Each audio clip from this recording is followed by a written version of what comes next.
ever is an own. It's all just a negotiation, huh? That's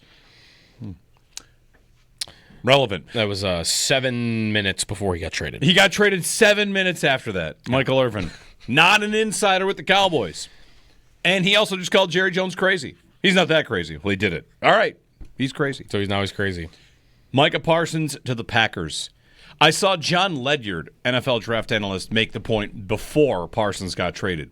And his point was, because it really picked up. Adam Schefter, he reported the Cowboys are willing to listen. Yes. Oh, all right. I did not believe it for a second when I saw that. And then I saw maybe Jeremy Fowler say league circles are talking about the teams that make sense. Packers, Cardinals, Ravens were the three names I saw. Mm-hmm.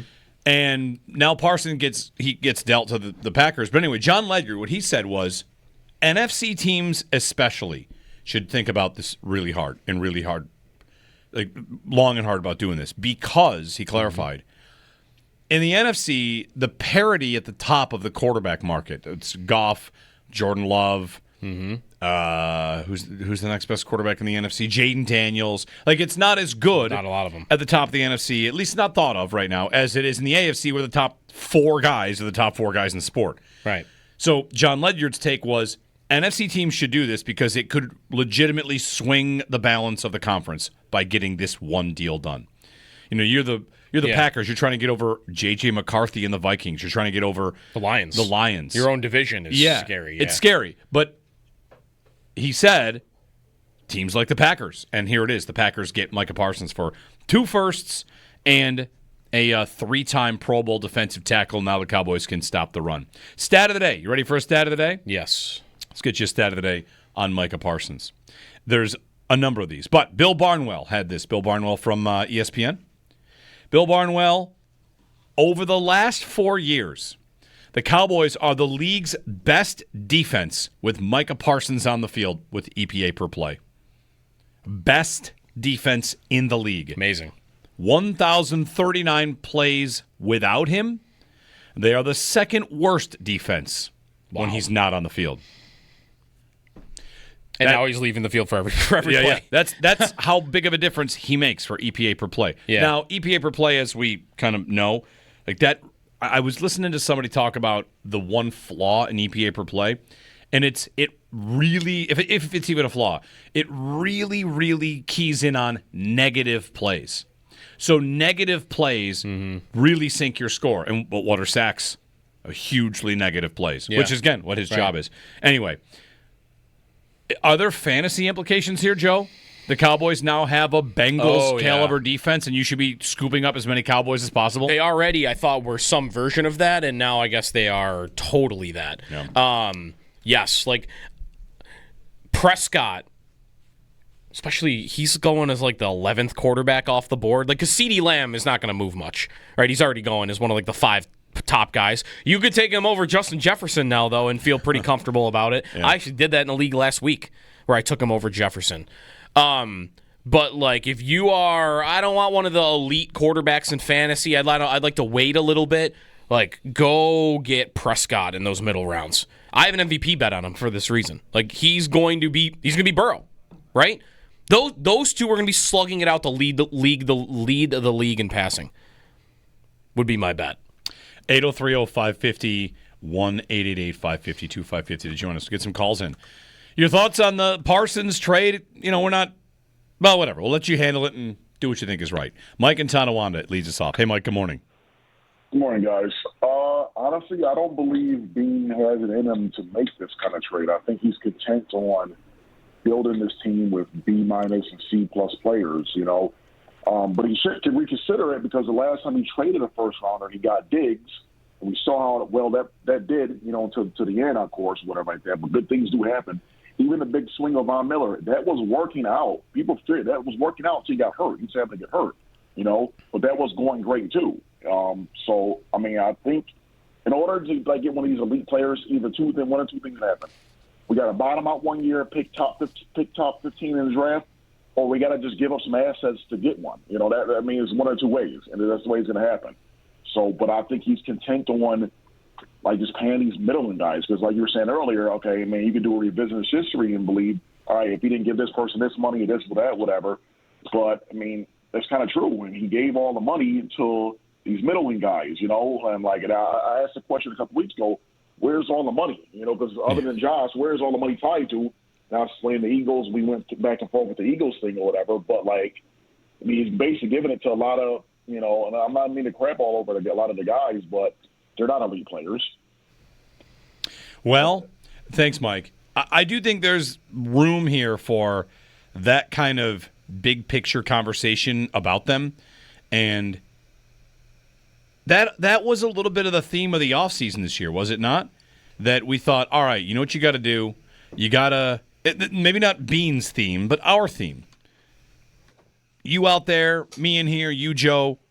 More blue chip players is the goal. Yeah, go get the whale is something I think we said a lot. And maybe they've found one or two in the draft, or some of the signings are perfect fits. Whether that's Bosa, you buy low and he hits, or if it's Michael Hoyt, whatever, or Josh Palmer turns into a star as he gets unlocked. The way I said it was, I want more top 100 NFL players. I want somebody the league thinks is irreplaceable. So we'll see if they found any of those, because the NFL top 100, it's Allen, Dawkins, and Cook. And that's going to be it. And Cook getting on there is kind of new. Benford not listed. Benford is one of the top 100 players. He should be, but he's not on that list. I think this is a fair point to make. And while the Bills building their roster is not fantasy football, it's a representation to me. A comparison in fantasy. You're going to an auction draft. I said it in the first segment. You want to just get 10 players for $20 each, or 5 players for $40, and then street free agents, or the biggest whale out there. What's going to win? There are a lot of different ways to do it. And I was looking at the Packers cap versus the Bills cap. How many players do they have with an AAV over $10 million? And the Packers and the Bills are kind of close. Allen, Dawkins, Knox, Milano, Oliver. That's your list. Not exactly the greatest list. I mean, Knox and Allen and Dawkins, but past that, Milano will be gone after this year, probably. Oliver is there. Probably, yeah. And for the Packers, it's not that different. The list is not that different. The same number of players near the top of their cap. It's Jordan Love. It's Rashawn Gary. Micah Parsons now, although his cap hit will probably come down. Well, I mean, the question as to whether Bean still has that deal in him. I think he does. I think there will be eventually, I don't know when, a test of that. And I don't know that he really got tested on that this summer, other than if you thought he was going to go pay Milton Williams or Josh Sweat a giant sum of money. The test would be, for example, when Trey Hendrickson hits free agency in a year. And cap goes up. That's different, though. Why is that different? Because Mike's talking about the guts to make a trade, not just sign a guy. But that even beyond that, sure, that makes it a little bit different. But when the cap goes up and the Bills will have more space and they'll do their restructures and they'll cut a guy, maybe they'll cut Curtis Samuel. They'll have room to do things next summer. And what are they going to want to do? Are they going to want to go pay Trey Hendrickson $40 million or $38 million a year and then go replace Matt Milano with a rookie and replace Connor McGovern with a $2 million center? Or just plug in Cedric Van Pran Granger? You want to go discount bin or bargain bin shopping for linebacker and center because we're going and getting Trey Hendrickson? Or will they say, no, we don't want Trey Hendrickson because we want to sign Connor McGovern to $11 million a year, and we want to go replace Matt Milano with a $9 million linebacker, and we want to go fill in a guard with $6 million bucks? What do they prefer? Yeah. Because for me, that's an easy one. I go get Trey Hendrickson. I'll start a rookie somewhere, and that'll be an issue going into a season, but whatever. I've got Trey Hendrickson, and I'm going to plug a $2 million veteran over here that might be a little past his prime, but I'm getting Trey Hendrickson. And their actions of late have pointed more towards, now they might rather have a guy at every position, have it solidified everywhere, and pay a little bit to have that be the case. Hendrickson's the only guy, by the way, that would really test that this summer, unless someone's going to get traded.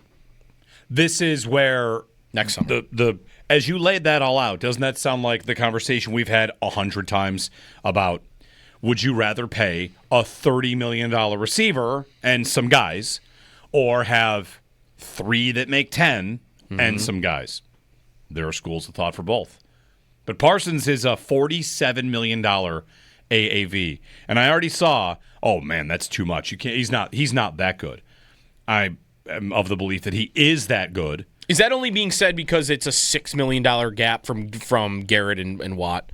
Maybe. But the point is, I kind of find it, I'm not of the school of thought of kind of what you laid out where, oh, don't pay the big guy, rather pay a bunch of middle guys. Because paying the top guy, you can just draft players and maybe find them. And, like the idea of, well, maybe you'll find some value in the 4th, 5th, and 6th round. And if you don't, you know what you do? You move on from them very easy. You're never going to be in cap jail moving on from your 5th rounders that didn't hit. I think there might be a good plan there to have a ton of 4ths and 5ths and 6ths, pay big guys, and then draft a million guys in the middle rounds, and whoever doesn't hit is so easy to just cut loose. Whereas middle-tier free agents, that gets tougher. All of a sudden you're paying money that is dead money. Not really a specific Bills point, but I've mentioned a few times that the Niners and the Rams tend to be a little bit more of this route. I just think we also live in this world where we feel like the Bills need to have every single starting position solidified. And that isn't always the case around the league. In fact, is it not rare that is the case? That you have a pretty good guy at pretty much every position.